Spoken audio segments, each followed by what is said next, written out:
Hello students, in this video we will continue further with electrostatics. Okay, so last 2-3 videos से हम लोग Gauss law का application ही पढ़ रहे हैं, तो even in this video we will continue further with the application of Gauss law. Okay, now we will find out electric field near infinitely large charged conducting sheet. Previous video में हम लोगों ने non conducting sheet पढ़ी थी. Now in this case the sheet is a conducting sheet. Okay, now conducting sheet and non conducting sheet में सबसे बड़ा difference जो होगा वो ये होगा, मान लो ये इस तरह से शीट है एंड आप जब एक साइड पे चार्जेस डाल देते हो तो ये जो चार्जेस होते हैं वो बस एक सरफेस पे नहीं रहते. ये चार्जेस जो है ये दोनों सरफेस पे इक्वली डिस्ट्रीब्यूट हो जाता है. बिकॉज ये दोनों सरफेस पे इक्वली डिस्ट्रीब्यूट हो जाता है तो इसका क्रॉस सेक्शन जो है वो ऐसा दिखाई देगा.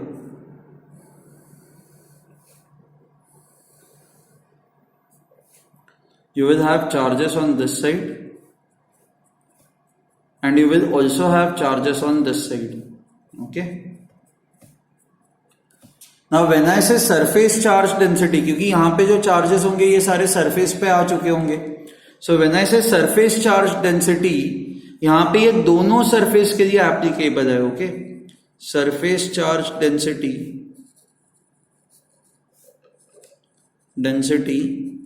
is applicable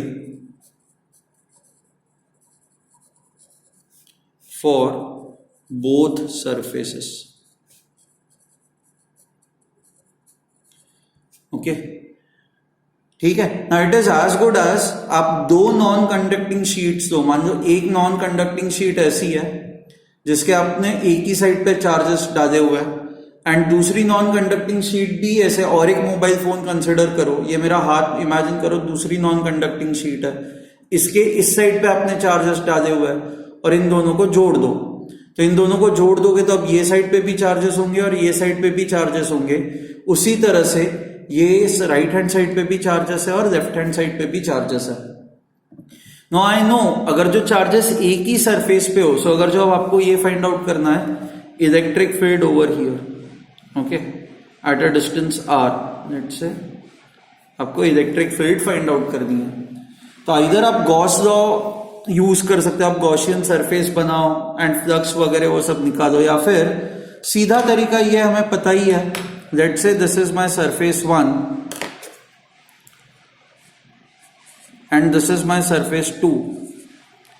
now surface 1 is basically similar to the case that we had done previously. ये surface 1 जो है, बस surface 1 पे फोकस करोगे तो ये ऐसे ही हो गया ना, एक साइड पे सारे चार्जेस है एंड जब एक साइड पे सारे चार्जेस होते हैं तो इलेक्ट्रिक फील्ड कितनी होती है हमें पता है, it is sigma upon 2 epsilon.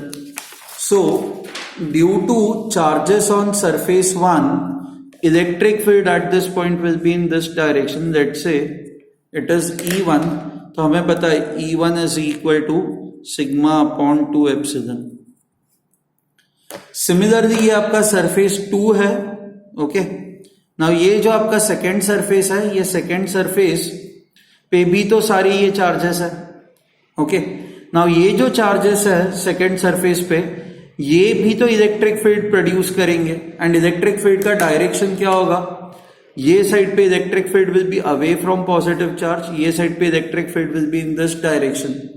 So E2 will be in this direction. This will be the direction of E2. समझ में आ रहा है आपको?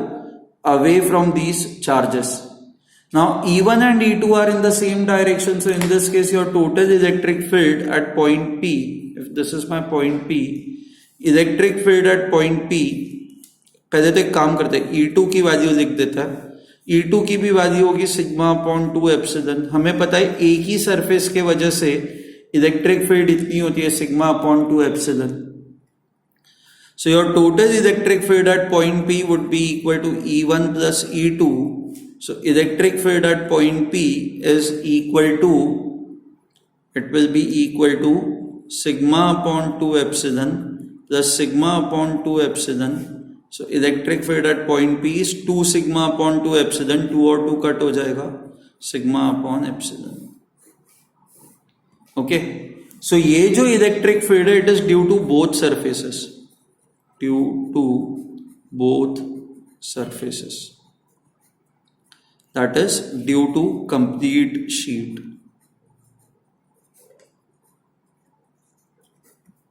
आया आपको समझ में? So whenever you have a charged conducting sheet, मान लो ऐसी charged conducting sheet है, ओके, अब कंडक्टिंग है तो चार्जेस दोनों साइड पे होंगे, तो अगर जो आपको यहां पे इलेक्ट्रिक फील्ड फाइंड आउट करनी है तो यहाँ पे ये पॉजिटिव चार्जेस इसको ये साइड पे इलेक्ट्रिक फील्ड क्रिएट करेंगे, ये पॉजिटिव चार्जेस भी यहाँ पे इलेक्ट्रिक फील्ड यही साइड पे क्रिएट करेंगे, तो यहाँ पे आपकी total electric field that say this point is Q, electric field at point Q would be equal to sigma upon epsilon naught और एप्सिलॉन, ठीक है। So only due to one surface it is sigma upon 2 epsilon, but when you consider both the surfaces electric field will be sigma upon epsilon. I hope you have understood this, ठीक है, इसमें कोई doubt नहीं है आपको।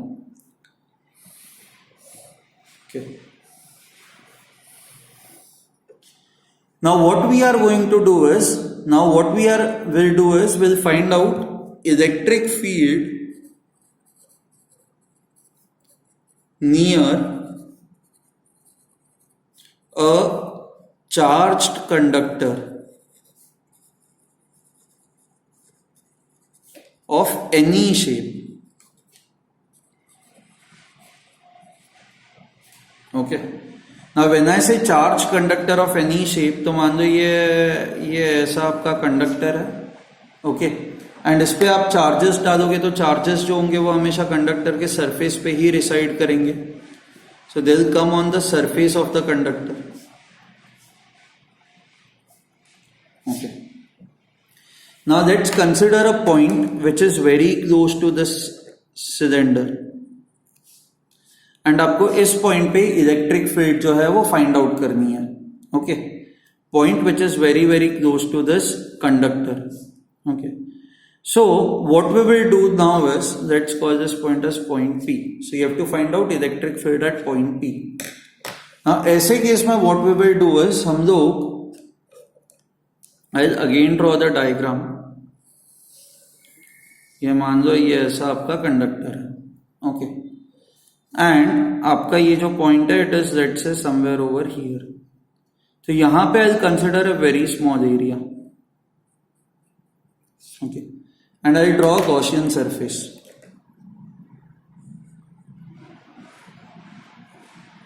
मैं एक cylinder के फॉर्म में ऐसा गॉसियन सरफेस बनाऊंगा, okay. Now because this is a conductor, this is a charge conductor, हमें पता है electric field lines are always perpendicular to the surface, so electric field lines जो होंगी वो ऐसी होंगी, ओके। अच्छा, फॉर दिस सरफेस आपका एरिया वेक्टर जो होगा वो ऐसा होगा, let me call this as ds, and जैसे हमने पहले देखा था कि जितना इस पार्ट का एरिया होगा उतना ही इसका भी एरिया होगा, so it will have the same area ds, okay. Now ये वाला जो पार्ट है it is inside the conductor, so अब let's give the name, this is let's say 1, this is 2, and ये कर्व्ड सरफेस है, let's call that curved surface as 3, okay. Now हम लोग एक एक चीज ये करते हैं, अब ना आप इस बड़े कंडक्टर को consider it as a combination of two things, one the small part and second ये बचा हुआ पार्ट, ठीक है, फाइन। नाउ सो ये स्मॉल पार्ट एंड दूसरा पार्ट जो है ये वो बचा हुआ पार्ट है, okay. Now if I only focus on the small part, तो यहां पे जो सारे पॉइंट्स हैं एंड यहां पे जो सारे पॉइंट्स है यहां से इक्वल डिस्टेंस पे है, सो बिकॉज ये पॉइंट्स एंड ये पॉइंट्स यहां से इक्वल डिस्टेंस पे है, तो इसके वजह से जो इलेक्ट्रिक फील्ड यहां पे होगी और इस पार्ट के वजह से जो इलेक्ट्रिक फील्ड यहां पे होगी वो सेम ही होगी। So if I consider the small part, मान लो ये मैं छोटा सा ये पार्ट बनाता हूं, it is this part, and यहां पे हम लोग दो पॉइंट्स लेते हैं, let's call this point as point 1, this as point 2, so electric field due to the small part point 1 पे ये डायरेक्शन में होगी, let me call this as E S, and point 2 पे ये इलेक्ट्रिक फील्ड जो होगी वो ये डायरेक्शन में होगी, क्योंकि इस पे पॉजिटिव चार्जेस है ना, तो electric field is always away from positive charge.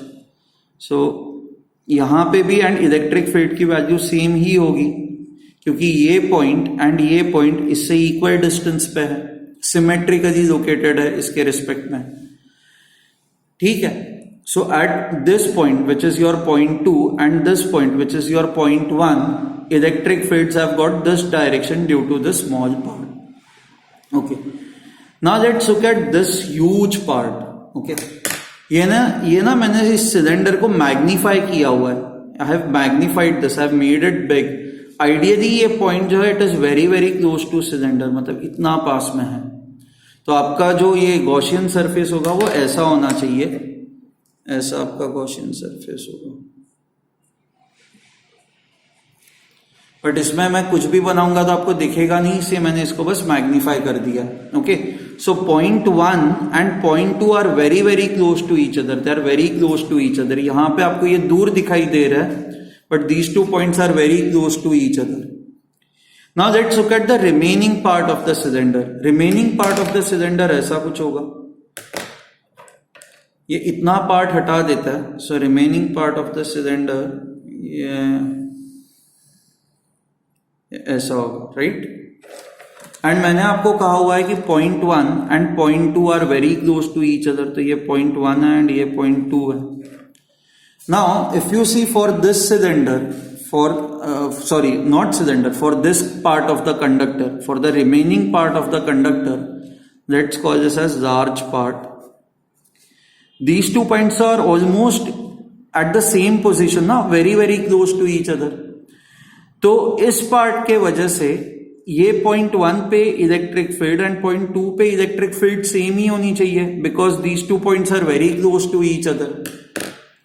So I can write, and दोनों इसमें दोनों जगह पे इसका डायरेक्शन जो है वो बाहर की तरफ ही होना चाहिए, ऐसे, एंड यहां पे भी इलेक्ट्रिक फील्ड बाहर की तरफ ही होनी चाहिए, क्योंकि इस पे जो मैक्सिमम चार्जेस है वो तो लेफ्ट हैंड साइड पे लोकेटेड है ना।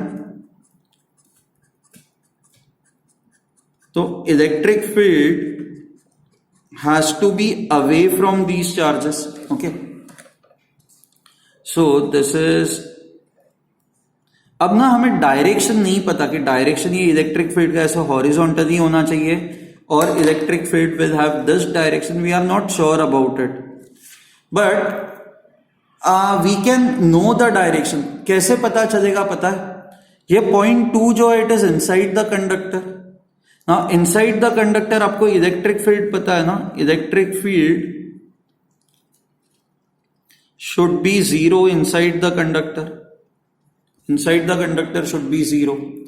तो अगर जो ये पॉइंट 2 पे ये स्मॉल पार्ट की वजह से इलेक्ट्रिक फील्ड ऐसी है, तो due to this large part यहां पे इलेक्ट्रिक फील्ड कैंसल आउट करने के लिए ऐसी ही होनी चाहिए। So this is electric field due to large part. Okay, and ये जो आपका पॉइंट 2 है, मैंने कहा था पॉइंट 2 पे एंड पॉइंट 1 पे electric field will be in the same direction due to this large part. तो यहां पे पॉइंट 1 पे electric field will be in the same direction due to large part, ठीक है। सो अब आगे बढ़ते हैं। Now electric field at point 2 is 0 because it is inside the conductor. So electric field at point 2 वैसे भी क्या होगी, EL ये डायरेक्शन में, ES ये डायरेक्शन में, तो अपोजिट डायरेक्शंस में तो आप सब्सट्रैक्ट करोगे, EL minus ES, this is equal to 0, so EL is equal to ES, ठीक है, fine. Now what we will do is we will find out electric field at point 1. Point 1 पे अब हमें electric field, क्योंकि ये point 1 it is just outside the conductor and हमें इसी point पे इलेक्ट्रिक फील्ड फाइंड आउट करनी है। So we will do that. Electric field at point 1 will be equal to EL plus ES plus ES, because both the electric fields are in the same direction.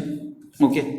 Now EL and ES are equal, so I'll write this as 2 times ES. So यहां पे जो electric field है that is equal to 2 times electric field due to this small part. Okay, अब हम लोग एक काम करते हैं, गॉस लॉ अप्लाई करते हैं. Let's try to apply the Gauss law over here. Okay, so let's apply Gauss law now. Okay, now ये जो हमारा गॉसियन सरफेस है it has got 3 surfaces, surface 1, surface 2 and curved surface 3.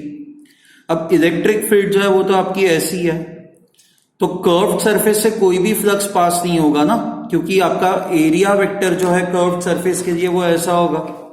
This is how the area vector would be for the curved surface. And आपकी electric field ऐसी है, तो ये दोनों एक दूसरे को परपेंडिकुलर हो गए तो cos थीटा 0 हो जाएगा. तो I can know that flux through the curved surface is 0. Flux through 2 is also 0 because this is inside the conductor and inside the conductor electric field is 0. So flux through surface 2 is also 0. So basically now total flux जो होगा that total flux is simply equal to flux through surface 1. So total flux is equal to flux through surface 1 which is equal to integral of this electric field that is E1. हम लोग E1 कह रहे हैं ना यहाँ पे, जो भी electric field है E1 dot ds the area of this part. अब ये सारे जो इस पे पॉइंट्स है वो यहां से इक्वल डिस्टेंस पे, तो मैं ये मान सकता हूं कि इन सारे पॉइंट्स पे इलेक्ट्रिक फील्ड सेम ही होगी. इन सारे पॉइंट्स पे इलेक्ट्रिक फील्ड सेम होगी तो मैं इलेक्ट्रिक फील्ड कांस्टेंट अज्यूम कर सकता हूं. तो I can just take this constant out. Moreover electric field and area vector are also in the same direction, तो cos थीटा 1 हो जाएगा. तो you will just be left with integral of ds. Let's say इस part का जो area है let me write it as delta s. So integral of ds would be delta s. अब हमें फाइंड आउट करना है चार्ज एनक्लोज्ड. अब इस सिलेंडर के अंदर चार्ज कहां पे है, बस इस वाले सेक्शन में ही चार्ज है, और जितना इसका एरिया होगा उतना ही इसका भी एरिया होगा, तो इसका एरिया भी होगा आपका डेल्टा s. तो charge enclosed would be equal to surface charge density into the area, sigma into delta s. अच्छा, गॉस लॉ क्या कहता है, total flux is equal to charge enclosed upon epsilon. Total flux is E1 into delta s, that is E1 into delta s. Charge enclosed is sigma into delta s upon E, sigma into delta s upon E. तो E1 is sigma upon E. So you can see that near a charged conductor electric field is sigma by epsilon. ये मैं यहां पे result लिख देता हूं. It is sigma by epsilon. This is equal to electric field near a charged conductor. I hope you have understood this. Moreover, ये जो electric field है E1 जो हम लोग निकाल रहे हैं, this E1 is due to both this small part and this large part. हम लोगों ने ये प्रूव किया है कि electric field due to small part and electric field due to large part is equal, right? This is what we have already proved. So हम लोगों ने फिर इसको ऐसे लिखा था, E1 is equal to 2 times ES. So ES can be written as E1 upon 2. So let me write it over here. So E1 is 2 times ES. So therefore sigma upon epsilon is 2 times electric field due to small part. So electric field due to small part is sigma upon 2 epsilon. Now we know that electric field due to small part is equal to electric field due to large part. ये हमने prove किया है. So therefore I can write electric field due to large part is also equal to sigma upon 2 epsilon. ठीक है. Now why are we doing this? हमें क्यों चाहिए ये small part and large part के वजह से? To find out something called as electrostatic pressure. Now ये इलेक्ट्रोस्टैटिक प्रेशर का कंसेप्ट कहां से आता है? सी मान लो ये आपका कंडक्टर है, ओके. इस कंडक्टर पे आपने चार्जेस डाल दिया. हाँ, इन सारे चार्जेस की जो टेंडेंसी होगी वो होगी एक दूसरे को रिपेल करने की. तो आप कोई भी एक छोटा सा सेक्शन कंसिडर करोगे, मान लो आप ये वाला सेक्शन कंसिडर करते हो, तो बाकी सारे चार्जेस मिलके इसको बाहर पुश करने की कोशिश करेंगे ना. इस पे जो फोर्स लगेगा वो ये बाहर की तरफ लगेगा। वैसे ही आप ये वाला सेक्शन अगर जो देखते हो तो यहां पे इस सेक्शन पे जो फोर्स होगा वो ऐसे बाहर की तरफ लगेगा। सो ये पूरा जो कंडक्टर है, ये पूरा कंडक्टर ऐसे बाहर की तरफ एक्सपांड होने की कोशिश करता है। Okay, all charges have a tendency to go away from each other. So because all charges have a tendency to go all away from each other, I say outward force is experienced by the cylinder, by the conductor. ठीक है, so outward force is experienced by the conductor and this force per unit area is called as electrostatic pressure.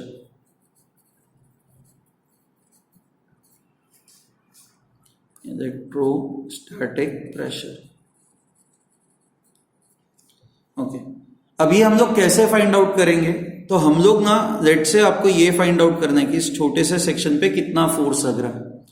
ना it is very simple, ये छोटा सा section है, आप इसको separate कर दो तो इस पे जो चार्ज होगा that will be how much, let say the area of this small section is let say delta S.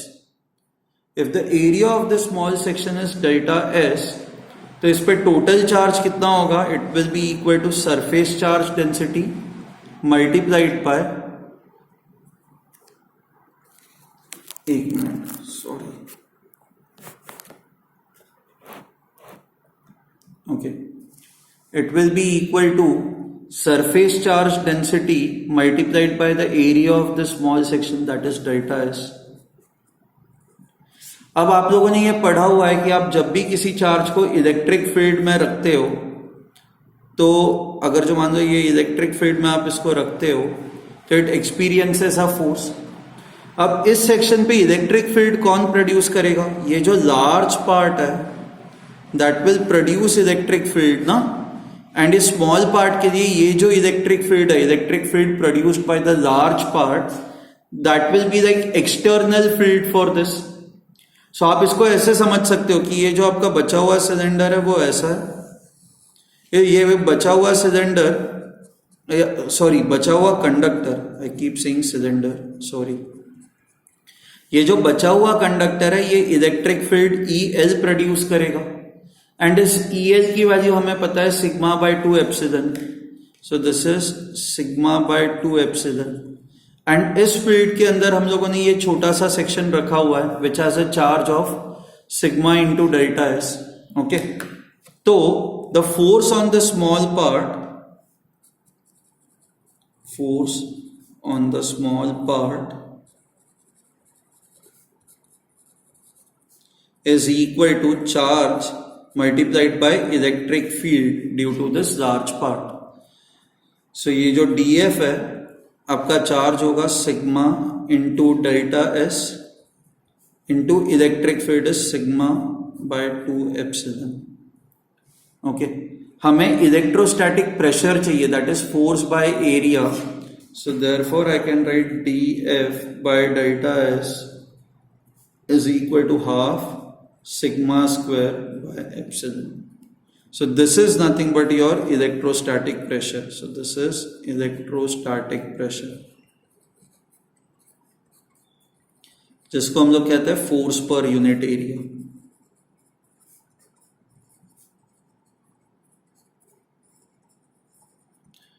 I hope you have understood this. यहां पे इसमें अब आपको कोई भी डाउट नहीं है।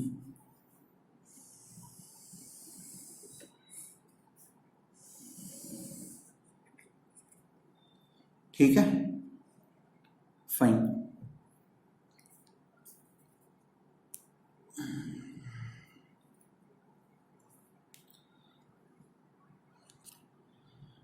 Okay, we will find out now energy density which is again related to the same concept. ये सेम रिजल्ट हम लोग यहां पे यूज करेंगे। एनर्जी डेंसिटी क्या होती है?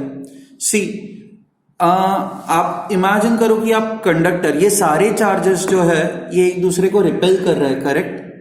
तो धीरे धीरे जब आप इन चार्जेस को इस कंडक्टर पे डालना स्टार्ट करते हो, जैसे for example you have this conductor, आप पहले एक चार्ज यहां पे आके डिपॉजिट करो, ओके।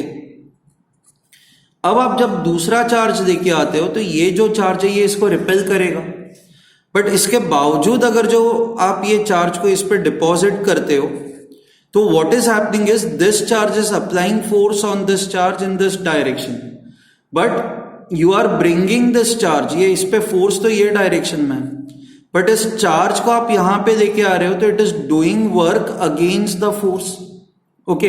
अब ये जो इलेक्ट्रोस्टैटिक फोर्स होता है मैंने आपको बताया ये कंजर्वेटिव फोर्स होता है। So whenever if work is done against the force,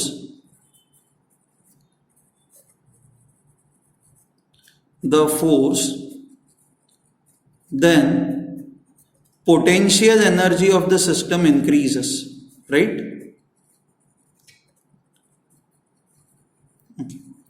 इसी कंसेप्ट से आता है एनर्जी डेंसिटी। एनर्जी डेंसिटी क्या कहता है कि जब आप मान लो कंडक्टर को चार्ज करते हो, ओके, और आप किसी भी ऑब्जेक्ट को जब चार्ज करते हो तो यहां पे ऐसे इलेक्ट्रिक फील्ड लाइंस प्रोड्यूस करेगा। So the region near this will have electric field lines, and अगर जो आप ये रीजन देखोगे, ये वाला रीजन,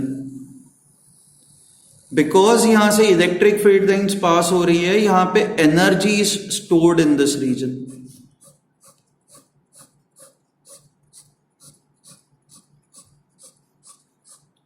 एंड हमें आप यही फाइंड आउट करना है कि कितनी एनर्जी यहां पे स्टोर्ड होती है। So you have to find out energy density which is called as energy पर unit volume.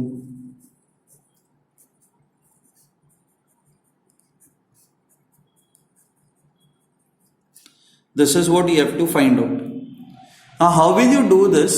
To do this what I am doing is, okay, आप इमेजिन करो मैं ये पहले वाले डायग्राम पे जाता हूं, okay, ये डायग्राम पे। हाँ, लेट्स से आपने इतना कंडक्टर बना दिया, इतने कंडक्टर पे चार्ज डाल दिया है, बस ये इतना सा ही पार्ट बच रहा है जो यहाँ पे फिट करना है। सो हम लोग ये मानते हैं कि इनिशियली ये वाला जो पार्ट है वो ये इतना दूर था, ये वाला जो पार्ट है वो यहां पे था इनिशियली, एंड फिर आप इसको डिस्टेंस L से यहां पे लेके आए, ओके। ना हमें ये पता है कि जब ये पार्ट नहीं था तो ये जो बचा हुआ पार्ट है वो यहाँ पे इलेक्ट्रिक फील्ड जनरेट उसने की हुई होगी, एंड ये बचे हुए पार्ट ने कितनी इलेक्ट्रिक फील्ड जनरेट की हुई होगी, it is equal to sigma upon 2 epsilon, right. So यहां पे in this region you have an electric field which is in this direction, correct. And what we are doing is, because electric field is in this direction, this part will also experience a force in this direction. But when we are bringing this part, जब हम लोग ये part इसको यहां से यहां पे लेके आता है तो we are doing work against this force ना, इस फोर्स इस पे तो ये डायरेक्शन में, बट आप इसको पार्ट को यहां से यहां पे जब लेके आते हो तो you are doing work which is against the force, उल्टे डायरेक्शन में लेके आ रहे हो। तो क्या होगा कि ऐसे केस में यहां पे पोटेंशियल एनर्जी, इस सिस्टम की एक पोटेंशियल एनर्जी होगी। So how much would be this potential energy equal to? So the energy will be equal to the work done.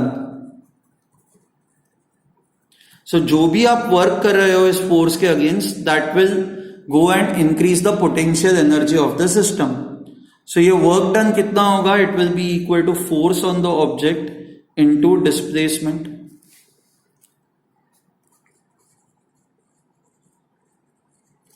अच्छा, अब इस पे ये जो फोर्स है, ये फोर्स कितना होगा? It is equal to electric field due to the remaining portion into the charge on this, क्योंकि force is always equal to charge into electric field, so that is dq into the displacement, that is L। अच्छा, please remember force and displacement are in the opposite direction, तो आपका वैसे ये work done negative होगा, but I am just trying to find out the magnitude of this, okay.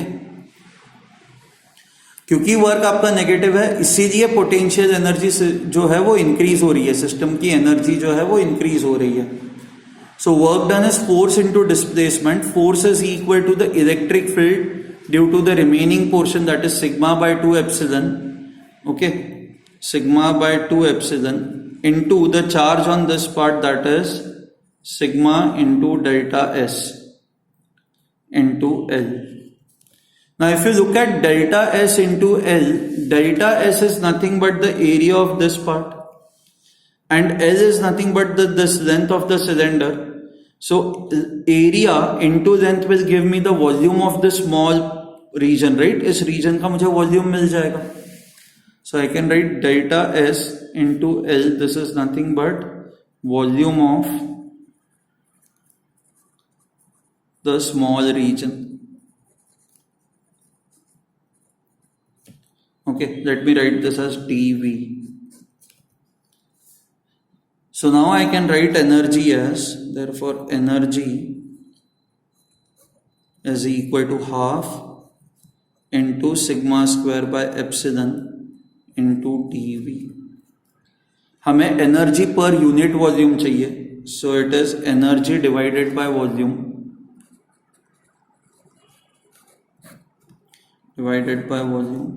This is equal to half sigma square by epsilon. इसी को कहा जाता है एनर्जी डेंसिटी. ठीक है, this becomes your energy density.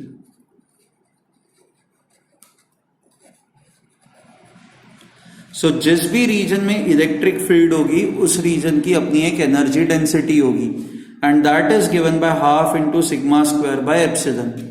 अच्छा, if you see over here, okay, near a conductor के just पास में, मतलब जस्ट नियर द कंडक्टर आपकी इलेक्ट्रिक फील्ड जो होती है that is sigma by epsilon. Correct, electric field near any conductor is sigma by epsilon. तो आप सिग्मा को लिख सकते हो electric field into epsilon. So if you substitute that over here, this will become equal to sigma के जगह पे electric field into epsilon अगर जो आप सब्स्टिट्यूट करोगे तो it is epsilon into electric field square.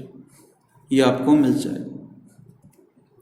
ठीक है, so this formula is important, please remember this. This is the energy density of the region. इस region की जो energy density है that is energy per unit volume, it is equal to half into epsilon into electric field square. This is your electric field. ठीक है, please go through this section once again. Thank you.